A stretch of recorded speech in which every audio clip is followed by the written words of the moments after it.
अस्सलाम वालेकुम दोस्तों, welcome back to my YouTube channel Electronext. दोस्तों आज की वीडियो में हम एक वेरिएबल पावर सप्लाई डिज़ाइन करेंगे जिसमें आप वोल्टेज और करंट दोनों को कंट्रोल कर सकेंगे। और दोस्तों इस वेरिएबल पावर सप्लाई में आप 1 वोल्ट से 30 वोल्ट तक आउटपुट ले सकेंगे। और अगर हम करंट की बात करें तो यहाँ पर आप 0 से 10 एम्पियर तक आसानी से आउटपुट ले सकेंगे। अब दोस्तों इस वेरिएबल पावर सप्लाई को बनाने के लिए हमें कौन कौन से कंपोनेंट्स की ज़रूरत पड़ेगी, तमाम चीज़ें मैं आपको आज की वीडियो में बताऊंगा। सबसे पहले मैं आपको एक आसान सी डायग्राम बना के समझाऊंगा कि कौन सा कनेक्शन किस तरह से करना है। और इसके बाद दोस्तों इस पावर सप्लाई को मैं प्रैक्टिकली भी आपको बनाकर और टेस्ट करके दिखाऊँगा। दोस्तों इस वीडियो को आपने ध्यान से देखना है क्योंकि इस वेरिएबल पावर सप्लाई में हम छोटे छोटे काफ़ी सारे कंपोनेंट्स लगाएंगे और उन सभी के कनेक्शन ठीक से करना ज़रूरी है। अगर आप वीडियो का कोई भी हिस्सा स्किप कर देंगे तो आपको समझ नहीं आएगा कि कौन सा कंपोनेंट हमने कहाँ लगाया है। तो दोस्तों ये वीडियो ध्यान से देखें और जो भी कंपोनेंट्स मैं आपको आज की वीडियो में बताऊंगा ये सारे आसानी से मार्केट से मिल जाने वाले कंपोनेंट्स मैंने यूज़ किए हैं, यानी कि आप जो भी चीज़ लेना चाहेंगे आपको ईजीली मिल जाएगी। दोस्तों वेरिएबल पावर सप्लाई बनाने के लिए सबसे पहले हमें एक ट्रांसफार्मर की ज़रूरत पड़ेगी और इस ट्रांसफार्मर का नंबर होगा 12012। और दोस्तों अगर हम इसके एम्पियर की बात करें तो आप अपनी ज़रूरत के हिसाब से इसके अंदर कोई भी ट्रांसफार्मर लगा सकते हैं। अगर आपको 2 एम्पियर तक की ज़रूरत है तो आप 2 एम्पियर का ट्रांसफार्मर लगा लें। अगर आपको 5 एम्पियर आउटपुट की ज़रूरत है तो आप 5 एम्पियर का लगा लें। और अगर आपको 10 एम्पियर आउटपुट की ज़रूरत है तो आप 10 एम्पियर का ट्रांसफार्मर लगा सकते हैं। इसके बाद दोस्तों आपको ज़रूरत पड़ेगी एक ब्रिज रेक्टिफायर की।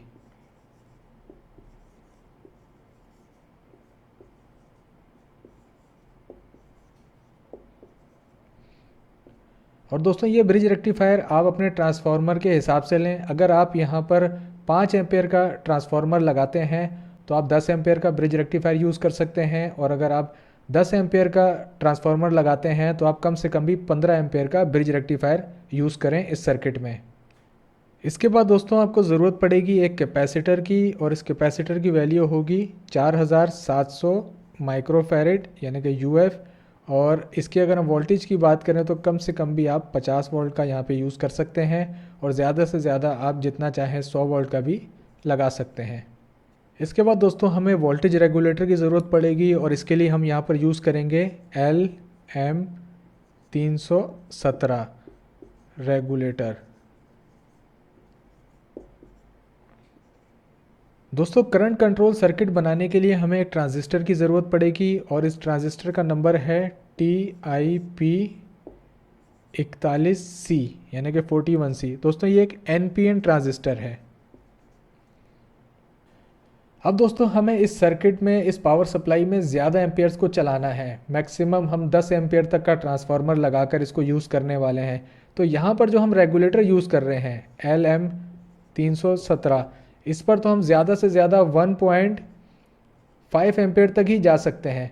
तो यहाँ पर हम 10 एम्पियर तक कैसे जाएंगे? तो दोस्तों 10 एम्पियर तक ले जाने के लिए एक हाई पावर ट्रांजिस्टर हमें लगाना होगा जो सारा लोड अपने ऊपर ले लेगा और इस रेगुलेटर पर बहुत कम लोड आएगा, यानी कि 90% लोड जो है हमारा हाई पावर ट्रांजिस्टर पे चला जाएगा और 10% लोड जो है वो LM317 रेगुलेटर पे आएगा। अब दोस्तों यहाँ पर हम कौन सा ट्रांजिस्टर यूज़ करने वाले हैं? तो दोस्तों यहाँ पर हम यूज़ करेंगे 2SC5200। दोस्तों एक हाई पावर ट्रांजिस्टर है और बहुत ही अच्छी परफॉर्मेंस इस ट्रांजिस्टर की हमें मिलती है किसी भी एम्पलीफायर सर्किट में या वेरिएबल पावर सप्लाई में। और ये आसानी से आपको मार्केट से मिल भी जाता है। और दोस्तों ये ओरिजिनल ही आपने देख के लेना है। ये ओरिजिनल आता है तोशिबा कंपनी का और उस पर लिखा हुआ होता है मेड इन जापान। इसमें फ़ेक भी आते हैं, तो अगर आप फ़ेक लगाएंगे तो आप 1.5 एम्पेयर तक भी इस पर नहीं चला सकेंगे, ये फ़ौरन ख़राब हो जाएगा। अगर आप ओरिजिनल ट्रांजिस्टर लेते हैं तोशिबा कंपनी का मेड इन जापान देख के तो वो आपको आसानी से 15 एम्पियर तक का आउटपुट दे सकता है। तो यहाँ पर हम जो वेरिएबल पावर सप्लाई बना रहे हैं उसमें हमें मैक्सिमम 10 एम्पियर तक का आउटपुट चाहिए, तो उसके लिए ये बेस्ट ट्रांजिस्टर है। उसके बाद दोस्तों हमें ज़रूरत पड़ेगी एक फ़िक्स वोल्टेज रेगुलेटर IC की जिसका नंबर है L7812।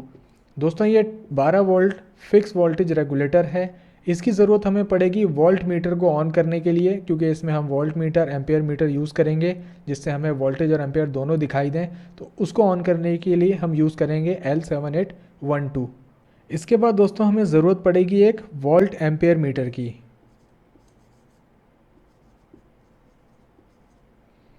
इसके बाद दोस्तों हमें ज़रूरत पड़ेगी 2 पोटेंशियोमीटर्स की।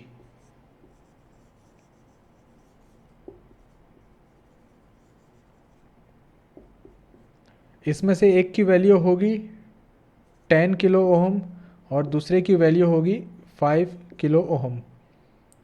इससे दोस्तों हम वोल्टेज को कंट्रोल करेंगे और इससे हम करंट को कंट्रोल करेंगे। इसके बाद दोस्तों हमें ज़रूरत पड़ेगी एक रेजिस्टर की और इस रेजिस्टर की वैल्यू होगी 220 ओहम, जिसे हम LM317 आईसी के साथ लगाएंगे फीडबैक के लिए। इसके बाद दोस्तों हमें एक कैपेसिटर चाहिए होगा और इस कैपेसिटर की वैल्यू होगी 0.1 UF, यानी कि 0.1 माइक्रोफैरेड का हम एक कैपेसिटर यूज़ करेंगे फिल्ट्रेशन के लिए। इसके बाद दोस्तों हमें एक रेजिस्टर चाहिए जिसकी वैल्यू होगी 1 ओहम और इसके वाट की अगर हम बात करें तो ये 5 वाट का आप यूज़ कर सकते हैं, चाहे तो 10 वाट का भी लगा सकते हैं। इसके बाद दोस्तों यहाँ पर हमें एक डायोड की ज़रूरत पड़ेगी और इस डायोड का नंबर है 1N5408। दोस्तों एक अच्छी और लॉन्ग टर्म चलने वाली वेरिएबल पावर सप्लाई को बनाने के लिए कम से कम इतने कंपोनेंट्स हमें लगाने ही होते हैं। हो सकता है कि आपको लग रहा हो कि ये ज़्यादा कंपोनेंट्स हैं, लेकिन दोस्तों वेरिएबल पावर सप्लाई कोई रोज़ रोज़ तो बनाने की चीज़ नहीं है। अगर आप इसको लॉन्ग टर्म चलाना चाहते हैं तो कम से कम भी आपको इतने कंपोनेंट्स लगाने ही होंगे। तो चलिए दोस्तों आपको एक आसान सी डायग्राम बना के बताता हूँ कि इन कंपोनेंट्स के कनेक्शन हम किस तरह से करेंगे और कौन सा कंपोनेंट कहाँ पर लगेगा और ये पूरा सर्किट किस तरह से काम करता है। और इसके बाद दोस्तों मैं आपको इस वेरिएबल पावर सप्लाई को टेस्ट करके भी दिखाऊंगा, जो कि मैं पहले बना चुका हूँ और वीडियो में मैं आपको इसको यूज़ करके भी दिखाऊंगा। दोस्तों यहाँ पर हम सबसे पहले एक ट्रांसफार्मर बना लेते हैं।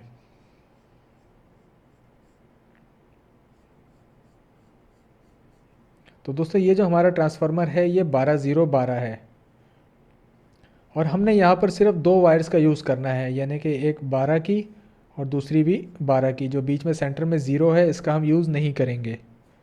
इसके बाद दोस्तों यहाँ पर हम एक ब्रिज रेक्टिफायर बना लेते हैं। आप चाहें तो डायोड से बना सकते हैं या फिर आप बना बनाया मॉड्यूल भी यूज़ कर सकते हैं।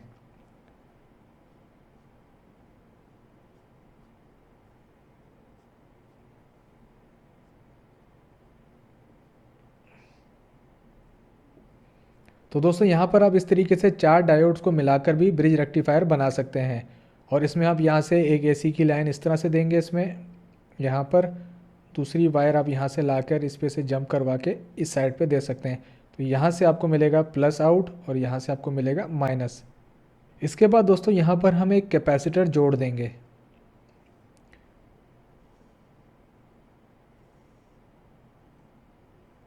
और इस कैपेसिटर की वैल्यू है 4700 UF, यानी कि माइक्रोफैरेड और वोल्टेज है इसके 50 वोल्ट्स।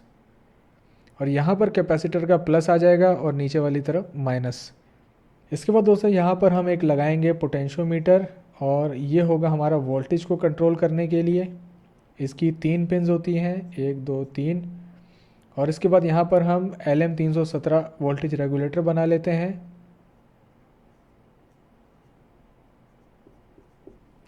इसकी भी 3 पिन्स होती हैं, पहली होती है एडजस्ट, दूसरी होती है वी आउट और तीसरी होती है वी इन।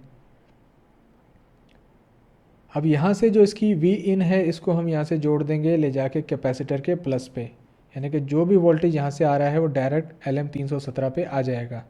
इसके बाद दोस्तों पोटेंशियोमीटर की 2 पिन्स को आपस में शॉर्ट कर देंगे और यहाँ से लाके LM317 की एडजस्ट वाली फर्स्ट पिन पे कनेक्ट कर देंगे। इसके बाद दोस्तों हम इसकी सेंटर वाली पिन को नीचे ले आते हैं थोड़ा सा और यहाँ पर हम एक रेजिस्टर ऐड करेंगे। इस रेजिस्टर की वैल्यू है 220 ओहम। दोस्तों पोटेंशियोमीटर की जो फर्स्ट पिन है इसे हम कर देंगे ग्राउंड। इसके बाद दोस्तों हम अपनी LM317 जो रेगुलेटर आईसी है इसकी वी आउट वाली पिन पे फिल्ट्रेशन के लिए एक 0.1 माइक्रोफैरेड का कैपेसिटर लगाएंगे। 0.1। और यहाँ पर अगर इसके वोल्टेज की बात करें तो आप यहाँ पर 100 वोल्ट भी यूज़ कर सकते हैं। कम से कम यहाँ पर 63 वोल्ट का आपको यूज़ करना चाहिए। दोस्तों इस कैपेसिटर में कोई भी प्लस माइनस नहीं होता, आप इसको किसी भी साइड से लगा सकते हैं। इसके बाद दोस्तों यहाँ से हम इसकी जो नीचे वाली वायर होगी इसको हम यहाँ से ग्राउंड कर देंगे।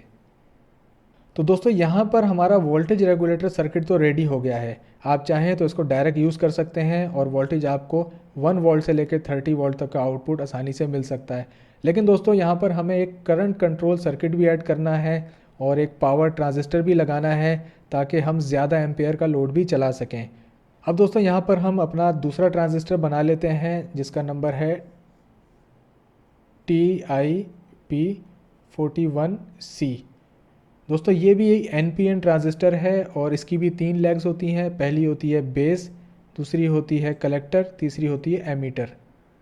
तो यहाँ पर हम लिख देते हैं B, C और E। अब दोस्तों इसका जो कलेक्टर है इसे हम यहाँ पर लाके इसकी V आउट वाली पिन पे जोड़ देंगे। इसके बाद दोस्तों हम अपना अगला पोटेंशियोमीटर यहाँ पे बना लेते हैं। यहाँ पर हमने यूज़ किया है वो है 5K और अब हम यहाँ पे जो यूज़ करेंगे करंट को कंट्रोल करने के लिए वो हम करेंगे 10K।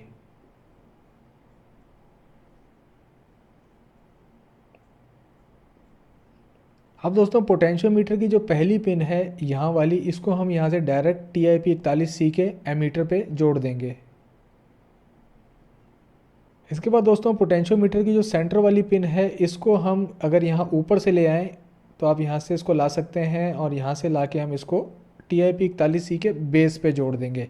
यानी कि ये पिन अब हमने यहाँ ऊपर से ले ली इस तरह से। अब दोस्तों इसकी जो तीसरी वाली पिन है इसको हम यहाँ से नीचे ले आते हैं और नीचे लाने के बाद इसको TIP41C के कलेक्टर पे जोड़ देंगे। इसके बाद दोस्तों यहाँ पर हम अपना हाई पावर ट्रांजिस्टर बना लेते हैं और इसका नंबर है 2SC5200। दोस्तों ये भी NPN ट्रांजिस्टर है और इसकी भी 3 लेग्स होती हैं। पहली है बेस, दूसरी है कलेक्टर और तीसरी है एमीटर, बिल्कुल इसकी तरह से। अब दोस्तों इसकी जो कलेक्टर वाली पिन है इसको हम ऊपर से ले जाते हैं इस जगह से और इसको हम मैक्सिमम वोल्टेज देंगे जो यहाँ से हमें ट्रांसफार्मर से मिल रहा है कैपेसिटर्स के प्लस से। तो यहाँ से जो मैक्सिमम वोल्टेज आएगा वो इसके कलेक्टर पे आएगा। यानी कि यहाँ पे मैं लिख देता हूँ BCE, इससे आपको समझने में आसानी होगी। इसके बाद दोस्तों इसका जो बेस है इसको हमने जोड़ना है TIP41C के एमीटर पे। तो यहाँ से हम इस तरह से ले आते हैं, यहाँ से ऊपर से जंप करवाते हैं और एमीटर जो है TIP41C का इस पे इसको जोड़ देंगे। तो दोस्तों यहाँ से कलेक्टर हमने यहाँ मैक्सिमम वोल्टेज पे जोड़ दिया है और इसका जो बेस है उसको हमने TIP41C के एमीटर से जोड़ दिया है। अब दोस्तों यहाँ पर हमें एक रेजिस्टर लगाना है जिसे हम लोड रेजिस्टर कहते हैं और इस रेजिस्टर की वैल्यू आप यहाँ पे यूज़ कर सकते हैं 0.25 ओहम भी यूज़ कर सकते हैं और आप यहाँ पे 1 ओहम भी यूज़ कर सकते हैं। और इन दोनों का वाट जो है कम से कम भी 5 वाट होना चाहिए और ज़्यादा से ज़्यादा आप चाहें तो आसानी से 10 वाट भी यहाँ पे लगा सकते हैं। तो दोस्तों अब हमें यहाँ पर वोल्ट एम्पेयर मीटर ऐड करना है। उसके लिए सबसे पहले हमें एक फ़िक्स वोल्टेज रेगुलेटर की ज़रूरत है और यहाँ पर हम लगाएंगे 7812। यह हमें फ़िक्स 12 वोल्ट का आउटपुट देगा। तो इसकी भी 3 पिन्स होती हैं। पहली होती है Vin, दूसरी होती है ग्राउंड और तीसरी होती है Vout। अब दोस्तों जो इसकी बीच वाली पिन है यानी कि ग्राउंड वाली, इसको यहाँ से हम ऊपर से ले जाते हैं और यहाँ पे डायरेक्ट कनेक्ट कर देते हैं माइनस वाली लाइन पे यानी कि ग्राउंड पे। अब यहाँ पे हमारे पास एक बची है इन और दूसरी है आउट। अब दोस्तों यहाँ पर हमें यहाँ से डायरेक्ट एक लाइन देनी है। हम इसी लाइन से ले आते हैं एक वायर इस तरह से नीचे और यहाँ से जंप करवाते हैं और यहाँ से लाके इसके प्लस इन पे दे देते हैं। अब दोस्तों यहाँ पर हमें फ़िक्स 12 वोल्ट मिलेंगे। यहाँ पर भले ही 40 वोल्ट आ रहे हों लेकिन यहाँ पर हमें फ़िक्स 12 वोल्ट मिलेंगे। इसके बाद दोस्तों यहाँ पर हम अपना वोल्ट एम्पेयर मीटर बना लेते हैं और इसमें हमें 5 वायर्स मिलेंगी, जिसमें से 2 होंगी एम्पियर्स की और 3 होंगी इसको ऑन करने की। यहाँ पे आपको पहली मिलेगी रेड, दूसरी आपको मिलेगी ब्लैक और तीसरी आपको मिलेगी येलो।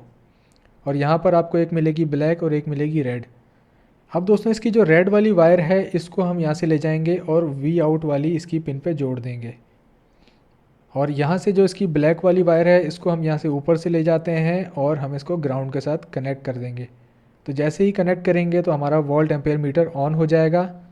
अब दोस्तों यहाँ पर वोल्ट एम्पेयर मीटर में बहुत ज़्यादा लोगों में कन्फ्यूजन पाया जाता है, क्योंकि यहाँ पर इनको एक ब्लैक वायर नज़र आ रही होती है और एक होती है रेड। तो उनको लगता है कि जो ब्लैक है वो माइनस है और जो रेड है वो प्लस है। इसी चक्कर में बहुत सारे लोग इस तरह का वोल्ट मीटर ख़राब कर देते हैं। तो दोस्तों यहाँ पर ये जो एम्पेयर्स की 2 मोटी वायर्स होती हैं ये एक ही वायर होती है।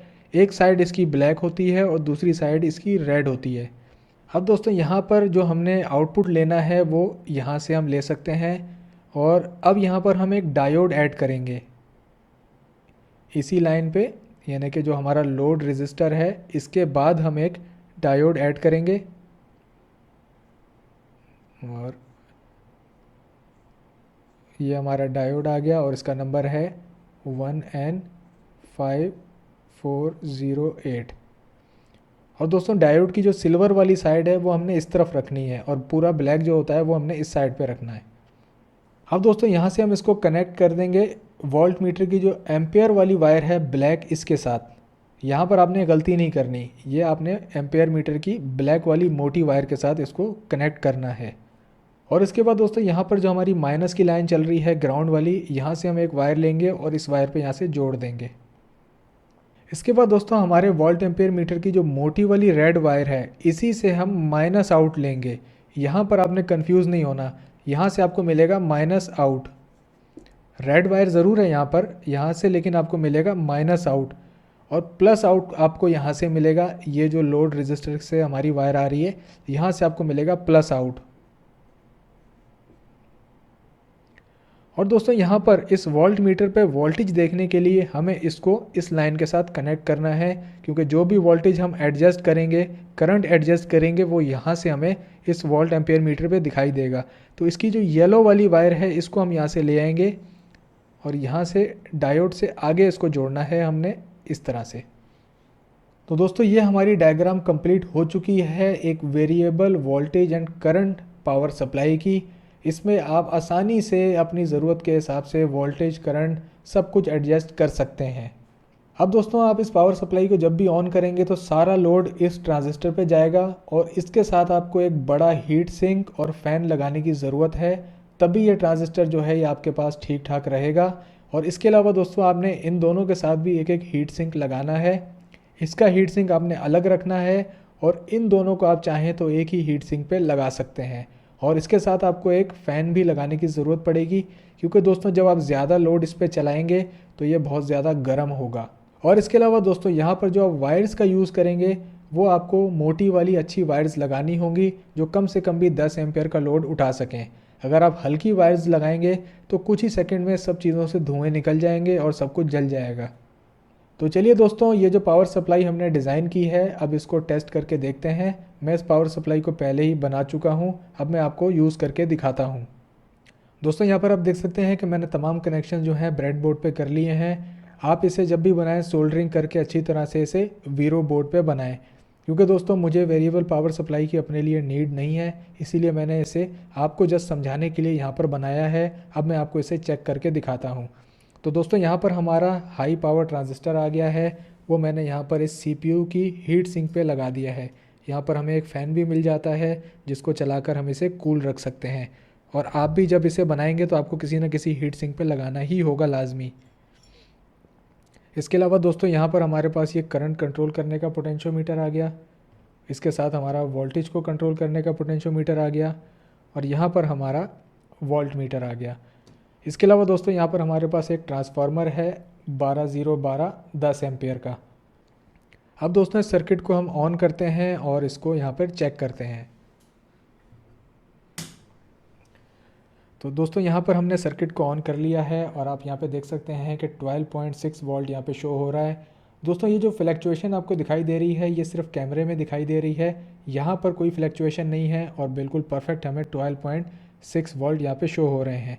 तो यहाँ से हम इस वाले पोटेंशियोमीटर को जब घुमाएंगे तो हमारा जो वोल्टेज है ये कम होगा। आप देख सकते हैं कि 6 वोल्ट, 5 वोल्ट, 4 वोल्ट पे पहुँच गए, 2 वोल्ट, मिनिमम आप यहाँ पे ऑलमोस्ट 1 वोल्ट आप मिनिमम ले सकते हैं। और यहाँ से अब इसको हम मैक्सिमम करके देखते हैं हमें आउटपुट कितने वोल्टेज मिल जाएंगे।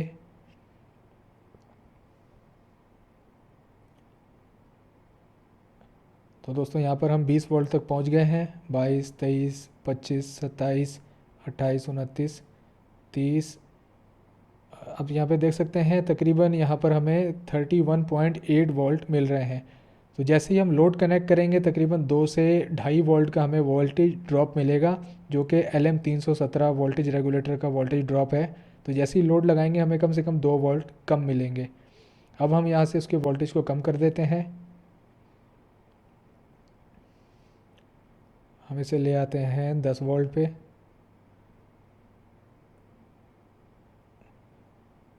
ऑलमोस्ट यहाँ पे हम इसे 12 वोल्ट पे सेट कर देते हैं।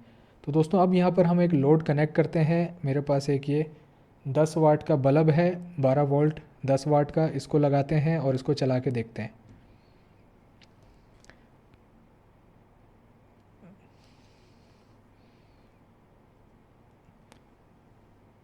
तो दोस्तों यहाँ पर आप देख सकते हैं कि जैसे ही हमने इसको ऑन किया है बल्ब को, तो यहाँ पे हमें 0.58 एम्पियर शो हो रहे हैं और यहाँ पे वोल्टेज में थोड़ा सा हमें ड्रॉप मिला है।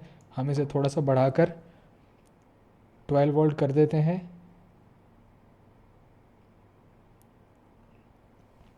तो दोस्तों यहाँ पर हमारा जो वोल्टेज है ये बढ़कर तकरीबन 12 वोल्ट पे पहुँच गया है। अब यहाँ पर हम करंट को कंट्रोल करते हैं और करंट को कम करके देखते हैं।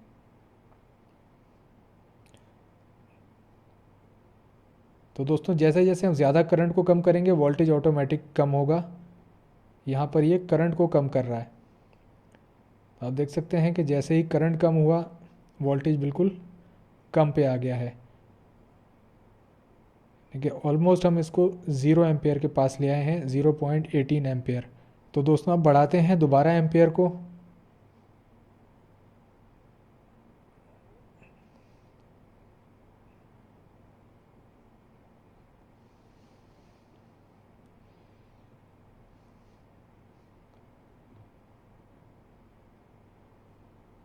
अब दोस्तों इन कंपोनेंट्स को ज़रा हम हाथ लगा के देखते हैं कि कौन सा कंपोनेंट हमारा गर्म हो रहा है। दोस्तों ये वाला जो हमारा TIP41C है ये भी बिल्कुल ठंडा है, और ये वाला जो हमारा LM317 वोल्टेज रेगुलेटर है ये भी बिल्कुल ठंडा है। मैं इसको आसानी से पकड़ सकता हूँ। यहाँ पर हमारा ये वाला जो मेन ट्रांजिस्टर है लोड वाला, ये हल्का सा गर्म हमें महसूस हो सकता है यहाँ पर, क्योंकि इस वक्त हमने इस पर 10 वाट का बल्ब लगाया हुआ है और बल्ब यहाँ पे पूरी तरह से ऑन है। इसके बाद दोस्तों यहाँ पर हम एक DC मोटर कनेक्ट करते हैं और ये मोटर है 775। दोस्तों ये मोटर जो है ये 3 से 4 एम्पेयर तक लेती है स्टार्ट होते ही, और उसके बाद ये 1.5 से 2 एम्पेयर पे चलती है। तो हम देखते हैं कि क्या ये वाला हमारा जो सेटअप है ये 3-4 एम्पेयर की मोटर को चला सकता है या नहीं, क्योंकि दोस्तों LM317 जो है ये मैक्सिमम 1.5 एम्पेयर की IC है और इससे ज़्यादा बिल्कुल भी ये नहीं चला सकती। तो यहाँ पर हम इसको कनेक्ट करते हैं इसके ग्राउंड के साथ, और उसके बाद मैं वोल्ट मीटर को यहाँ पे पकड़ लेता हूँ ताकि आप इसमें एम्पेयर्स को देख सकें। दोस्तों जैसे ये मोटर ऑन होगी ये 3-4 एम्पेयर तक भी लोड लेती है, तो आप यहाँ पे देख सकते हैं। अब मैं इसको यहाँ से कनेक्ट करता हूँ। तो दोस्तों आपने देखा तकरीबन 3.25 एम्पेयर तक पे ये मोटर अभी गई थी। एक बार फिर बंद करते हैं इसको और फिर से इसको दोबारा ऑन करते हैं। तो दोस्तों 4.5 एम्पेयर तक ये मोटर लोड ले रही है ऑन होते ही, और हमारा जो वोल्टेज रेगुलेटर है ये हमारा मैक्सिमम 1.5 एम्पेयर का है। तो दोस्तों ये जो सेटअप हमने बनाया है ये बहुत ही अच्छी तरह से काम कर रहा है, मेरी सोच से भी ज़्यादा अच्छी तरह से ये वर्क कर रहा है, और तमाम कंपोनेंट्स का टेम्परेचर बिल्कुल नॉर्मल है। तो दोस्तों आपने देखा कि कितनी आसानी से हमने 1.5 एम्पेयर के वोल्टेज रेगुलेटर से इस पावर ट्रांजिस्टर को कनेक्ट करके 4.5 एम्पेयर तक का लोड आसानी से चलाया है, और अभी भी ये पावर ट्रांजिस्टर जो है बिल्कुल नॉर्मल टेम्परेचर पे है और बाकी सारे कंपोनेंट्स बिल्कुल ठंडे हैं, यानी कि जो भी लोड लिया वो इस ट्रांजिस्टर ने लिया और बाकी कंपोनेंट्स जो हैं उन पे कोई लोड भी नहीं पड़ा और आसानी से हमने इस पर 4.5 एम्पेयर तक का लोड चलाया है और इस पर हम आराम से 10 एम्पेयर तक का लोड चला सकते हैं। दोस्तों, अगर आपको आज की वीडियो पसंद आई है तो वीडियो को लाइक करें, मेरे यूट्यूब चैनल को सब्सक्राइब ज़रूर किया करें क्योंकि इस तरह की वीडियोज़ मैं आपके लिए हर हफ्ते लाता रहता हूँ। तो दोस्तों, अगर वीडियो पसंद आई है तो वीडियो के नीचे एक कमेंट ज़रूर करें, मैं आपके कमेंट्स को पढ़ता भी हूँ और आपको उनका रिप्लाई भी देता हूँ। तो दोस्तों, फिर मिलते हैं अपनी नेक्स्ट वीडियो में।